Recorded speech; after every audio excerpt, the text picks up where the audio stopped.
हठात कहीं आमको आज जावाक पड़ा हॉस्पिटल जानिया भिडियो को कंटिन्यू करंतु। हेलो एवरीवन, आज सकाळे मुझे जल्दी उठी पड़ी कहीं मोर मार्केट रे बहुत काम थिला, आमको हॉस्पिटल भी जिबार थिला। आ सब काम सारिया भितर सांग माने एठी देखंतु आम पुओ केमती खेलुची, ताकू एमती खेलैले से बहुत खुशी होउची। आउ ताकू जणे खेलया पई नियाती कहीं ना कहीं दरकार, नले से एका बिल्कुल भी खेलुनी।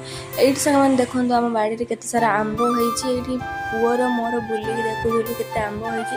आम बाड़ी रे बहुत सारा आंबो होईची, भेराइटी प्रकार आंब होईची। आपण मानू जदि काहाकू भी आंब दरकार मते कमेंट रे कहिए, मु नियाती आपण मान पाखु पठै देबी। सेटु सांग माने बाड़ी रो टिके बुलाबुली करी आसला परे मु घरु पळी आसली, काहे मते जिबार थिला जेहेतु मार्केट जल्दी मु पळी आसली घर को। घरे आसी सांग माने गाधेइकिना मु रेडी हेकी बाहरी पड़थली मार्केट जा पई। आ मार्केट जिबार कारण सांग माने एटा थिला कि आम देई ता झियो रो गोटे बार्थ सर्टिफिकेट पई हमको हॉस्पिटल जिबार थिला।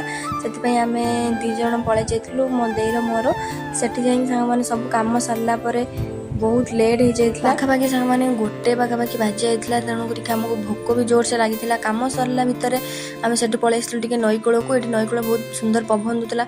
सेठु सांग माने पळै आसलु आमे सीधा होटल को खाइया पई, काहे भोक भी जोर लागुतला। एठी सांग माने आमे खाइया पई बसी गलु। आ भात खाइ साला पर मते टिके इच्छा होला मिठा दही खाइबा पई। एठी मु टिके मिठा दही खाउथली। आ सब किसी सेठु सारी सारला परे आमे पळै आसतलु ड्रेस दुकान को, काहे हमर किछटा ड्रेस भी किनियार थिला। ड्रेस किनी सांग माने आमे पळै आसतलु परिया मार्केट को। परिया मार्केट रे एठी किछि तरबुज नै कि घर को आमे रिटर्न गलु। सांग माने घर को आस्तुवा बाटर एठी आमे गोटे आइसक्रीम देखिलु। सेठी रहि किना आमे आइसक्रीम खाउथलु बसी कि। एठी आसिला बेलार भिडियो माने बाटर आसला बेले आमे सेठी रहि कि आइसक्रीम खाउथलु। तापर सांग माने टाइम बहुत लेट हेतला, पाखापाखि 3टा बाजी जाइतला। आमे घर को रिटर्न करथलु। आजिर मिनी ब्लॉग टी बास एतिक थिला। आपण मानू केमिति लागिला मते कमेंट माध्यम रे निहाती जणे।